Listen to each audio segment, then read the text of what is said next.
be asked to build something. I'll tell you what that is in a little while, right?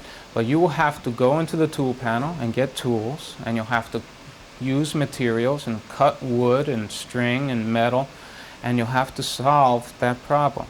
But before you can start doing that, you have to have a design. And that's where you'll take your paper, and again in your team, with your team members, you'll have to draw a solution, a possible solution. Right? That was step 2, was a design. Right? Step 3 in problem solving. All right, let's write these on the board so you remember. First one, step 1 was brainstorming.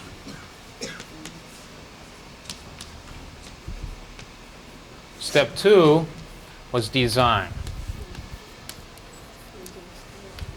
All right, step 3. Anybody remember what the step 3 was? Willie? Building, right. That is where you take your design from paper and you start to put it into concrete project. You start to build something. It's very easy to design things on paper and say that that'll work. Sure, that'll work. But when you go and build it, you find out that something else happens. You come up with problems, maybe, right? Or it may be very difficult to assemble it. So building is the next step after design, all right? Who remembers step number 4? Yeah. Testing. Testing. This is a very important step because you may design something, you may build it. Yes, sir. Oh, you can just leave that there. Thank you. Right. You can build it, but unless it works, it's no good. Right? It has to work. It has to solve the problem. It has to reach a solution to the problem. That's what we're really looking for, is reaching a solution. Yes, Kel? Can you try it and build it? Some problems. Can you make another one again? Sure. That's a very good question. Right? Kelly asked, if we build it and there are problems, can we rebuild it? Well, that's absolutely yes. Right? That is, in fact, is the next step.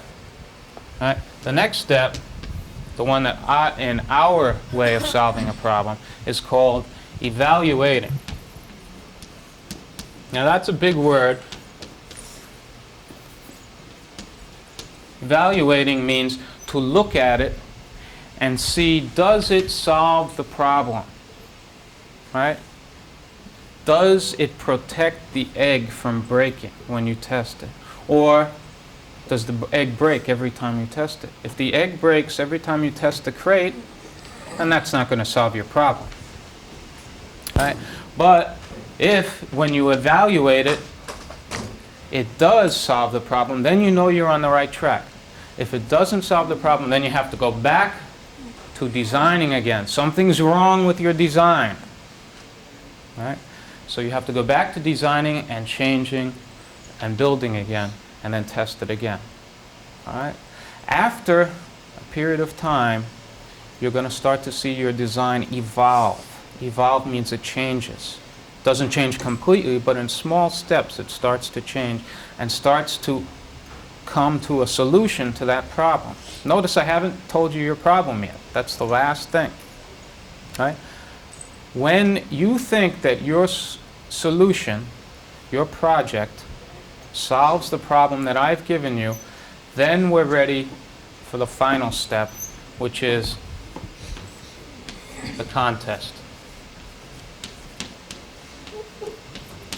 All right? This is where we put it to the real test. What we're going to do now is we're going to compete against the other teams in the classroom. Right? And see if your solution is as good as your solution is as good as your solution. Right? And we'll come up with a winning solution. Are there any questions about these 6 steps for problem solving? There should be one big question. Anybody know it? What are you going to do? Right, what is the problem? Okay? Well, your problem is you're going to design, build, test and compete against your other team members, you're going to have to design and build a car. Right? A car that uses a power source of a mousetrap. This is the motor for your car. Right? I'm not going to tell you how to do it.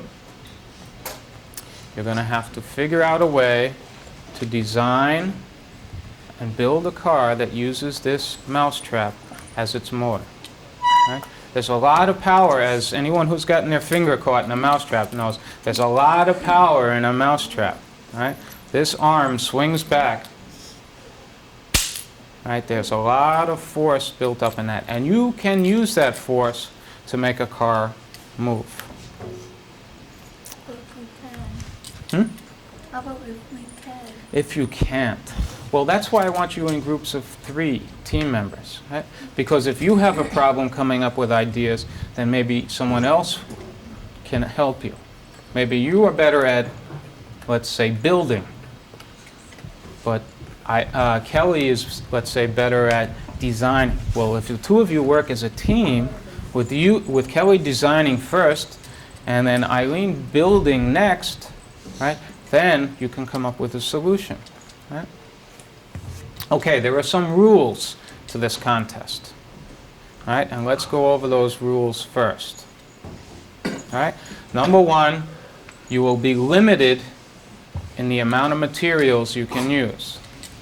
No, you cannot bring in a remote control motor from your brother's car at home, right, and put it into your car. This is the motor. All right? Second rule, somebody always tries this out. All right? The mousetrap has to go with the car. You can't build a tiny car, put it on the edge, the arm of the mousetrap, and then throw it across the room. That doesn't work. That's against the rules. It has to go with the car. Okay?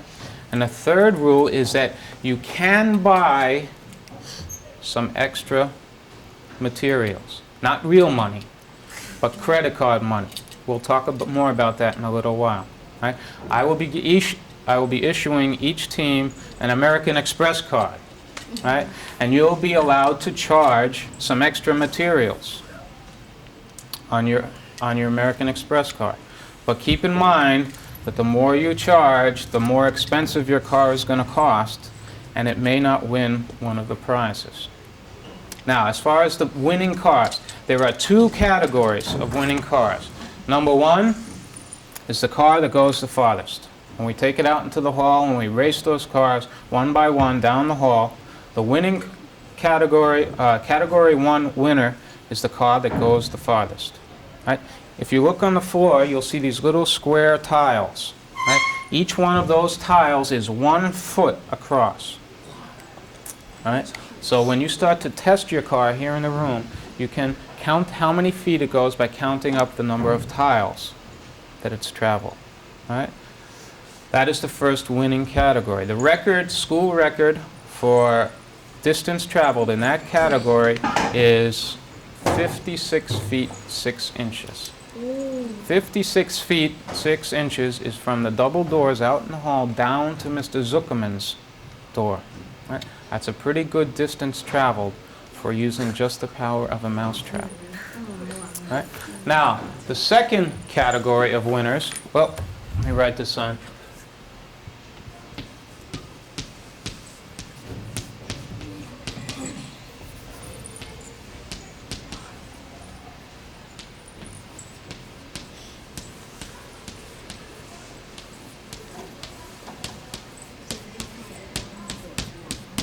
The second category of winners is the one that I am more interested in.